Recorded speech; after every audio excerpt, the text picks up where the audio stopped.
दो जो कि एपी के बारे में पढ़ रहे हैं, एपी में समांतर श्रेणियां पढ़ रहे हैं। इससे पहले हम लोग 3 क्लास कर चुके हैं। 5.2 में हम लोग क्वेश्चन नंबर प्रश्न संख्या 1 से लेकर प्रश्न संख्या 14 तक कंप्लीट कर चुके हैं। आप जाकर मेरे चैनल पर क्रिटिकल थिंकिंग मैथ पर देख सकते हैं और बेहतरीन समझ सकते हैं। आज हम लोग प्रश्न संख्या 15 से जो कि बाकी के क्वेश्चन बचे हुए हैं वो कंप्लीट करने वाले हैं। चलिए देखते हैं प्रश्न संख्या 15 में क्या दिया हुआ है। बोला है कि n के किसी मान के लिए दोनों समांतर श्रेणियां 63, 65, 67 डॉट डॉट और 3, 10, 17 डॉट डॉट के nवें पद के बराबर हो। तो nवें पद का मान निकालने के लिए हम लोग किसका प्रयोग करते हैं बाबू? nवां पद निकालने के लिए an बराबर a plus n minus 1 Guna d का प्रयोग करते हैं। nवां पद निकालने के लिए किसका प्रयोग करते हैं? an का। तो an बराबर क्या होता है? a plus n minus 1 Guna d। a मतलब होता है प्रथम पद, n मतलब होता है वां पद और d मतलब क्या होता है? सार्व अंतर। d मतलब क्या होता है? सार्व अंतर होता है। तो ये हम लोग पढ़ चुके हैं। तो क्वेश्चन बोला है कि n के किस मान के लिए, मतलब n का मान, किस n मान के लिए दोनों समांतर श्रेणियां। तो एपी में दिया हुआ है तो nवां पद। तो बोला है कि जो एपी दिया हुआ है समांतर श्रेणियां दिया हुआ है 63, 65, 67 डॉट डॉट पहला, और दूसरा समांतर श्रेणियां दिया हुआ है 3, 10, 17 डॉट डॉट। हमको क्या निकालना है? nवां पद में। किसका पद में? nवां पद में n का मान निकालना है। किसका निकालना है? n का मान निकालना है कि n जो पद है वो बराबर है। क्वेश्चन बोला है nवां पद जो है वो क्या है? बराबर है। जो कि एपी में प्रथम समांतर श्रेणी दिया है और दूसरा जो समांतर श्रेणी दिया है वो nवां पद क्या है? बराबर है। तो चलिए देखते हैं। सबसे पहले हम लोग जो क्वेश्चन दिया हुआ है 63, 65 वाला में, तो लिखेंगे 63, 65, 67 डॉट डॉट। तो हम लोग क्या लिखते हैं? ए मतलब प्रथम पद। प्रथम पद का मान कितना है? 63 है। डी मतलब क्या होता है? a2 minus a1। a2 मतलब कितना है? 65 है, माइनस a1 कितना है? 63। तो 65 में 63 जाएगा, कितना बचेगा? 2। तो जो प्रथम समांतर श्रेणियां दिया था उसमें प्रथम पद कितना? 63। डी का मान कितना? 2। अब हम लोग दूसरा जो समांतर श्रेणी दिया है, जो दूसरा दिया है 3, 10, 17 डॉट डॉट, यहां से लिख लेंगे प्रथम पद। प्रथम पद मतलब ए का मान कितना है? 3। डी बराबर क्या होता है? a2 minus a1। तो a2 का मान कितना है? 10 माइनस a1। a1 कितना है? 3। तो 10 में 3 जाएगा, कितना बचेगा? 7। तो जो प्रथम समांतर श्रेणियां दिया है उसका मान लिख लिए और दूसरा जो समांतर श्रेणियां दिया उसका मान लिख लिए। कितना? ए का मान 3 और डी का मान कितना? 7। अब बोला है कि nवां पद जो है दोनों का समान है। क्या है? समान है। तो जो हम लोग पहला थे उससे हम लोग an का मान निकालेंगे। तो लिखेंगे an बराबर a plus n minus 1 Guna d। तो लिखेंगे an बराबर a का मान कितना है? a का मान 63 प्लस n माइनस 1। n का मान है? n का मान नहीं है। nवे का मान निकालना है। nवे पद बराबर है, इसका मतलब n का मान निकालना है। तो n माइनस 1 गुना d का मान कितना है बाबू? d का मान 2 है। तो लिखेंगे an बराबर 63 प्लस 2 को n से गुना करेंगे क्या हो जाएगा? 2n माइनस 2 का 2। अब लिखेंगे an बराबर 63 में 2 जाएगा, कितना बचेगा? तो लिखेंगे 61 प्लस 2n। यहां तो क्या मान लेंगे? इसको समीकरण 1 मान लेंगे, या तो an बराबर 61 प्लस 2n, या तो इसको क्या लिख सकते हैं? समीकरण 1। हम लोग यहां से फिर nवां पद निकालेंगे। nवां पद निकालने के लिए किसका प्रयोग करते हैं? an का। तो an बराबर a plus n minus 1 Guna d। अब लिखेंगे an बराबर a का मान कितना है? a का मान 3 प्लस n का मान नहीं है माइनस 1 गुना d का मान कितना है? 7। अब लिखेंगे an बराबर 3 प्लस 7 को n से गुना करेंगे क्या हो जाएगा? 7n माइनस 7 का 7। अब लिखेंगे an बराबर 7 के आगे माइनस और 3 के आगे प्लस, प्लस माइनस माइनस, तो 3 में 7 घटाएंगे क्या बचेगा? -4 प्लस 7n। इसको समीकरण क्या मान लेंगे? 1 या 2 मान लेंगे। अब हमको बोला है nवां पद बराबर है। क्या बोला है? nवां पद बराबर है। तो इसका an का मान और इसका an का मान, दोनों का मान क्या है? बराबर है। तो लिखेंगे जो पहला an है तो an बराबर an। तो इसका nवां पद, इसका nवां पद। तो पहला nवां पद का मान कितना आया? 61 प्लस कितना? 2n बराबर दूसरा nवां पद का मान कितना आया? -4 प्लस 7n। अब क्या करेंगे, n और n को एक जगह कर देंगे और संख्या को एक जगह, तो 61 रहने दिए और 4 का आगे माइनस है तो बराबर किधर लाएंगे, क्या हो जाएगा, प्लस हो जाएगा। बराबर यहाँ 7n है और 2n के आगे प्लस है तो बराबर किधर ले जाएंगे, क्या हो जाएगा, माइनस का 2n। अब लिखेंगे 61 और 4 कितना हो गया, 65 बराबर 7n में 2n जाएगा, कितना बचेगा, 5n। अब n और 5 का क्या रिलेशन है, गुना का, तो बराबर किधर लाएंगे, क्या हो जाएगा, भाग हो जाएगा। तो लिखेंगे 65/5, तो 5 का 5, 5 तिया 15, तो n का मान कितना, n का मान 13। तुमको क्वेश्चन क्या बोला था, क्वेश्चन बोला था कि nवें पद बराबर होंगे n के किस मान के लिए, तो n का कौन सा मान, n का 13वां मान है, जिसका nवां पद प्रथम जो पहला दिया हुआ था समांतर श्रेणी और दूसरा दिया हुआ था उसका nवां मान है 13, जो मान है वो क्या होगा, बराबर होगा। तो n के किस मान के लिए, दोनों समांतर श्रेणियां nवें पद का बराबर होगा, कौन सा मान, n का जो 13वां मान है वो दोनों का समांतर श्रेणियों का nवां का 13 मान क्या होगा, बराबर होगा। हमको n का मान निकालने बोला था, क्या बोला था, n का तो पहला समांतर श्रेणी दिया था, दूसरा दिया था, यहाँ से हम लोग प्रथम पद और d का मान, वहां यहाँ से हम लोग an का मान निकाल लिए, फिर दूसरा से प्रथम पद और d का मान, यहाँ से फिर हम लोग an का मान निकाली। अब बोला है कि जो पहला an और दूसरा an प्रथम समांतर श्रेणियां और दूसरा समांतर श्रेणियां का मान बराबर है, इसलिए an बराबर an, दोनों का मान रख दिए, यहाँ से मान कितना आया, n का मान 13 आया। चलिए हम लोग क्वेश्चन नंबर 15 कंप्लीट कर चुके हैं। चलिए देखते हैं अगला क्वेश्चन दिया है, वह एपी ज्ञात कीजिए जिसका तीसरा पद 16 है और 7वां पद 5वें पद से 12 अधिक है। तो इसी टाइप का क्वेश्चन हम लोग 10 या 9 या 11 नंबर में कर चुके हैं। चलिए देखते हैं किस टाइप से हम लोग को क्वेश्चन को सॉल्व करना है। वह एपी ज्ञात कीजिए जिसका तीसरा पद मतलब A3 का मान कितना दिया है, 16, तीसरा पद कितना है, 16 है, और 7वां पद 5वें पद से, तो ये 7वां पद किससे, 5वें पद से कितना अधिक है, 12 अधिक है। तो क्या बोले थे बाबू, अगर क्वेश्चन बोलेगा अधिक बोलेगा तो हमेशा प्लस लगाएंगे, अगर कम बोलेगा तो हमेशा क्या लगाएंगे, माइनस। तो क्वेश्चन जो दिया हुआ था, सबसे पहले सबसे जो इंपॉर्टेंट है क्वेश्चन को समझना कि क्वेश्चन में क्या दिया हुआ है और हमको क्या निकालना है। तो वह एपी ज्ञात कीजिए जिसका तीसरा पद 16 है, A3 कितना है, 16, और 7वां पद 5वें पद से 12 अधिक है, 7वां पद 5वें पद से कितना अधिक है, 12 है। हम लोग को पहले A3 का मान निकाल लेंगे, फिर हम लोग A7 और A5 का मान निकालेंगे। चलिए सबसे पहले हम लोग A3 बराबर nवां पद के लिए an बराबर क्या फॉर्मूला होता है, a plus n minus 1 Guna d होता है। अब n की जगह कितना रख दिए, 3, तो a plus n minus 1 Guna d। अब A3 का मान कितना है बाबू, A3 का मान 16 है, बराबर a प्लस n का मान अच्छा से देखो बाबू, an बराबर a plus n minus 1 Guna d। अब यहाँ n लिखे हैं, यहाँ क्या लिखे हैं, n, तो n की जगह यहाँ कितना है, 3 है। अब n की जगह यहाँ कितना है, n, तो यहाँ n की जगह कितना रख देंगे, 3 माइनस 1 गुना d। 16 बराबर a प्लस 3 में 1 जाएगा और 2 से गुना, तो 3 में 1 जाएगा 2 और 2 को d से गुना करेंगे क्या हो जाएगा, 2d। यहाँ समीकरण कितना हो गया, समीकरण 1 हो गया। अब हम लोग A7 का मान निकालेंगे, किसका निकालेंगे, A7, और यहाँ मान रख देंगे, तो लिखेंगे A7 बराबर क्या लिखेंगे, a plus n minus 1 Guna d। अब A7 का मान नहीं दिया है तो लिखेंगे A7 बराबर a प्लस n का मान कितना है, n का मान 7 माइनस 1 गुना d। तो लिखेंगे A7 बराबर a प्लस 7 में 1 जाएगा 6 और 6 को d से गुना करेंगे 6d हो जाएगा। अब हम लोग A5 का मान निकालेंगे, सबका अलग अलग मान निकाल रहे हैं, तो लिखेंगे A5 बराबर a plus n minus 1 Guna d। तो लिखेंगे A5 बराबर a प्लस n का मान कितना है, 5 माइनस 1 गुना d। तो A5 बराबर a प्लस 5 में जाएगा 4 गुना d, तो कितना हो गया, 4d।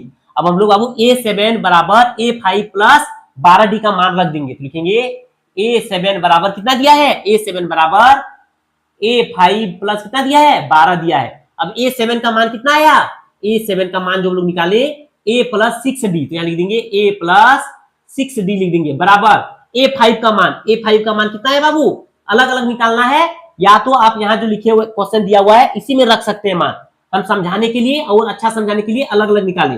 तो A5 बराबर a प्लस 4d, तो A5 की जगह क्या लिख देंगे, a प्लस 4d बराबर प्लस कितना है, प्लस 12 है। अब a और a को एक जगह कर देंगे और d को, तो लिखेंगे a प्लस 6d, a के आगे प्लस है तो बराबर किधर लाएंगे, क्या हो जाएगा, माइनस। 4d के आगे प्लस है, इधर लाएंगे क्या हो जाएगा, माइनस। 4d बराबर कितना बच गया, 12। कटने के लिए दो नियम, समान और प्लस और माइनस में होना चाहिए। a के आगे माइनस, a के आगे प्लस, और दोनों समान है। तो 6d के आगे प्लस और 4d के आगे माइनस, प्लस माइनस माइनस, तो 6d में 4d घटाएंगे क्या बचेगा, 2d बराबर कितना, 12। तो लिखेंगे d बराबर, गुना है उधर जाके क्या हो जाएगा, भाग, तो 2 छक 12, तो d का मान कितना आ गया, d का मान 6 आ गया। अब हमको a3 किसका, a3 बराबर कितना है, a3 बराबर 16, तो a प्लस 2d का मान, तो लिखेंगे d का मान, क्या लिखेंगे, d का मान समीकरण 1 में रख देंगे। समीकरण 1 में रखने पर, समीकरण 1 क्या था बाबू, यहां देखो 16 बराबर a प्लस 2d, तो a प्लस 2d बराबर कितना, 16, तो लिखेंगे a प्लस 2 गुना d का मान कितना आया, 6 बराबर 16। अब लिखेंगे a प्लस 6 दूनी 12 बराबर 16, तो a 12 के प्लस उधर जाके क्या हो जाएगा, माइनस, तो a बराबर 16 में 12 जाएगा, कितना बचेगा, 4। तो हमको पता चल गया बाबू कि a का मान कितना निकला, a का मान 4, और d का मान कितना निकला, d का मान निकला 6। तो क्वेश्चन बोला है वह एपी ज्ञात कीजिए, हमको क्या निकालना है, एपी। तो एपी निकालने के लिए क्या करते हैं, अच्छा से देखो बाबू, ए मतलब प्रथम पद, तो प्रथम पद कितना दिया है, 4, और सार और अंतर कितना दिया है, 6, तो d मतलब क्या होता है, d मतलब होता है a2 माइनस a1, तो d का मान 6 दिया है और a2 का मान नहीं दिया है, a1 का मान कितना दिया है, 4, तो 4 के आगे माइनस है तो बराबर किधर ले जाएंगे, क्या हो जाएगा, प्लस, तो 6 प्लस 4, तो a2 का मान कितना आ गया, 10 आ गया, तो इसका मान कितना, 10। तो इसी तरह हम लोग 6 जोड़ते जाएंगे, सारो अंतर कितना है, 6, तो एपी होने के लिए सबका अंतर 6 होना चाहिए, तो 10 के बाद कितना हो जाएगा, 16, 16 के बाद कितना हो जाएगा, 22, तो डॉट डॉट। तो हमको क्या निकालने बोला था कि एपी ज्ञात कीजिए, वह एपी ज्ञात कीजिए, तो प्रथम पद 4, दूसरा पद 10, तीसरा पद 16, चौथा पद 22, इसी तरह डॉट डॉट। तो हम लोग को एपी निकालने बोला था, जो क्वेश्चन दिया हुआ था उसमें हम लोग को एपी जांच करने बोला था, एपी निकालने बोला था। तो एपी क्या है, 4, 10, 16, 22। तो इसी तरह हम लोग क्वेश्चन नंबर 16 कंप्लीट कर चुके हैं। चलिए देखते हैं क्वेश्चन नंबर में दिया हुआ है, अच्छा से देखो बाबू, ये इंपॉर्टेंट क्वेश्चन है। क्वेश्चन दिया हुआ है एपी 3,8,13 डॉट डॉट 253 में अंतिम पद से 20वां पद ज्ञात कीजिए। कि जो समांतर एपी में दिया हुआ है बाबू, एपी में क्या दिया है, 3 दिया है, 8, 13 डॉट डॉट 253, और में अंतिम पद से 20वां पद, क्या बोले थे बाबू, अगर क्वेश्चन में वहां लिखा रहे, क्या ले, वहां, अगर 10वां लिखा रहे, 10वां पद, तो हमेशा n का मान मानेंगे। अगर लिखा रहे 20वां पद, क्या लिखा रहे, 20वां, वहां लिखा रहे तो हमेशा क्या मानेंगे, n। तो यहाँ दिया 20वां पद, क्या दिया है, 20वां पद, मतलब n का मान है, किसका मान है, तो n का मान हमको पता चल गया कि कितना है, 20 है। अब क्वेश्चन क्या बोला है बाबू, क्वेश्चन बोला है कि एपी में इतना में अंतिम पद से, कहां से, हमको अंतिम पद से लेना है। इसका मतलब ये है कि जो अंतिम पद है वो प्रथम पद है। उल्टा क्वेश्चन में क्या दिया है, उल्टा दिया है कि जो अंतिम पद है उसे हम लोग को क्या बनाना है, प्रथम पद बनाना है। तो ये क्वेश्चन दिया हुआ था, इसको हम लोग पलट देंगे ये क्या हो जाएगा, प्रथम पद हो जाएगा। तो 253 डॉट डॉट डॉट 3, 8 और 13। अब लिखेंगे ए मतलब प्रथम पद, तो प्रथम पद का मान कितना है बाबू, प्रथम पद का मान है 253, और डी, हमको डी का मान निकालते तो डी बराबर क्या होता है, a2 माइनस a1। तो जो सार्व अंतर होता है बाबू वो सबका समान होता है। अगर पहला और दूसरा पद का सार्व अंतर 2 है तो 10वां और 12वां का भी सार्व अंतर क्या होगा, 2 होगा। तो 8 में 3 जाएगा तो 5, 13 में 8 जाएगा तो 5, तो इसका सार्वंतर, इसका सार्वंतर, तो यहाँ जो बीच में संख्या है उसका भी सार्वंतर क्या होगा, 5 होगा। a2 माइनस a1, तो ये पहला पद है तो 5 का अंतर है, तो इसकी जगह हम क्या लिख सकते हैं, 248 लिख सकते हैं। तो 248, a2 का मान कितना हो गया, 248 माइनस a1 कितना हो गया, 253। तो 248 में 253 जाएगा, कितना बचेगा, माइनस का 5। या तो आप यहां से भी लिख सकते हैं कि डी का मान क्या लिख सकते हैं, आप लिख सकते हैं 8 माइनस 13, तो 8 में 13 जाएगा, कितना बचेगा, -5। आप यहां से भी लिख सकते हैं या तो यहां से लिख सकते हैं। अगर अंतिम में सार्व अंतर -5 है तो बीच में भी सार्व अंतर -5 होगा, प्रथम में भी सार्व अंतर -5 होगा, कि एपी में, पूरा एपी में सार्व अंतर सबका क्या होगा, -5 होगा। अब n का मान कितना दिया है, n का मान क्वेश्चन में 20वां पद मतलब 20 दिया है। अब हम लोग क्या निकालेंगे, ए एन का सूत्र लगाएंगे, तो a plus n minus 1 Guna d, तो लिखेंगे ए एन बराबर ए का मान कितना है, ए का मान 253 प्लस n का मान कितना है 20 माइनस 1 गुना d का मान कितना है -5। अब लिखेंगे हम लोग ए एन बराबर क्या लिखेंगे, ए एन बराबर 253 प्लस 20 में एक जाएगा कितना बचेगा 19 और गुना में कितना है -5। अब लिखेंगे ए एन बराबर 253 प्लस माइनस 19 को 5 से गुना कर देंगे तो 5 45 का 5 हासिल 4, 5 का 5 और 4 9 95। अब लिखेंगे ए एन बराबर 253 में 95 घटा देंगे तो 3 में 5 जाएगा तो 13 में 5 जाएगा बच गया 8, यहाँ बच गया 14 में 9, 9 5 14 और 1, तो ए एन का मान कितना गया 158, कितना गया 158। क्वेश्चन क्या बोला था कि एपी का जो क्वेश्चन दिया हुआ है अंतिम पद से, क्वेश्चन में थोड़ा सा ट्विस्ट क्या किया था बाबू, जो क्वेश्चन एपी में दिया हुआ है उसको उल्टा करने बोला था कि अंतिम पद से उनको शुरुआत करना है, तो जो अंतिम पद है उसको हम लोग प्रथम पद माने, क्या माने प्रथम पद माने, और ये जो है ये अंतिम पद हो गया उल्टा के हिसाब से। अब डी का मान अगर यहाँ -5 है तो यहाँ भी क्या होगा -5, यहाँ भी क्या होगा -5, यहाँ भी क्या होगा -5। एपी में सबका सार्वंतर क्या होता है समान होता है, आप यहां से भी सार्वंतर निकाल सकते हैं या तो आप यहां से भी निकाल सकते हैं। हम लोग प्रथम पद और डी का मान निकालें, एनवा पद के लिए कौन सा फॉर्मूला यूज करते हैं, एनवा पद के लिए ए एन बराबर ए प्लस एन माइनस 1 गुना डी, तो हम लोग यहाँ से ए एन का मान निकाले, एनवा पद कितना आया 158 आया, कितना आया 158। चलिए देखते हैं और अंतिम क्वेश्चन बचा हुआ उसको कंप्लीशन दिया हुआ है, अच्छा से देखो अब क्वेश्चन समझना है। क्वेश्चन क्या दिया है, किसी एपी का चौथे और 8वें पदों का योग 24 है, मतलब चौथे पद मतलब A4 प्लस 8वें पदों का योग मतलब A8 का योग मतलब जोड़ का योग कितना दिया है 24 दिया है, तथा छठे और 10वें पदों का योग मतलब A6 प्लस छठे तथा 10वें पदों का योग A10 बराबर कितना दिया है 44, योग 44 है। इस एपी का प्रथम पद ज्ञात कीजिए, प्रथम पद मतलब ए का मान निकालने बोला है, किसका मान निकालने बोला है ए का, प्रथम 3 पद ज्ञात कीजिए, तो प्रथम 3 मतलब A1 निकालना है, A2 निकालना है, इसके बाद A3 का मान निकालना है। प्रथम कितना पद निकालना है 3 पद निकालना है, तो क्वेश्चन दिया है A4 प्लस A8 बराबर 24, A6 प्लस A10वां पद बराबर 44, तो लोग पहले क्या निकालेंगे A4 प्लस A8 D का मान निकालेंगे,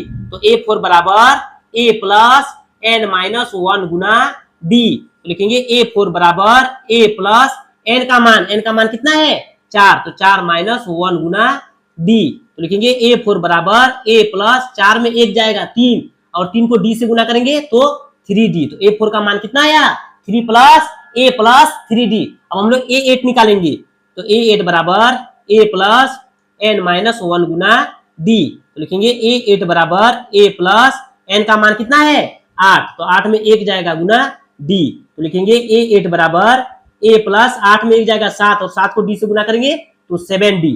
अब बाबू अच्छा से देखो A4 प्लस A8D का मान निकाल लिए हैं, तो इसका जगह हम लोग मान रख देंगे, तो लिखा हुआ है, चलिए इसका भी पहले मान निकाल लेते हैं, पहले इसका मान निकाले अब इसका मान निकालेंगे तब इसके बाद मान रख देंगे।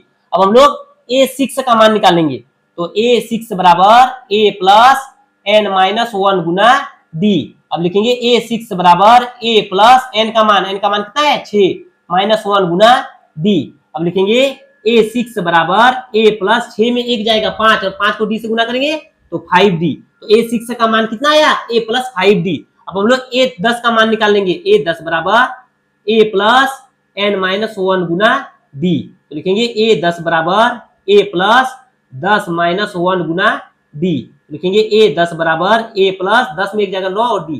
ये हम लोग पहले जो A4 का मान A8 का मान दोनों का मान निकाल लिए, A6 और A10 का मान दोनों का मान निकाल लिए।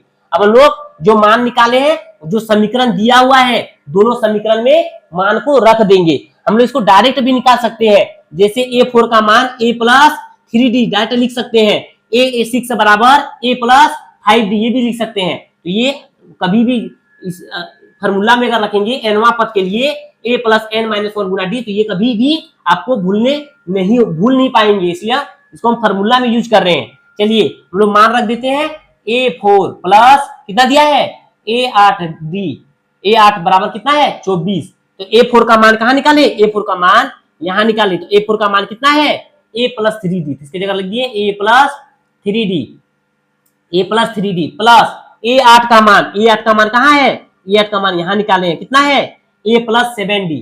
तो A प्लस 7D बराबर कितना है 24 है।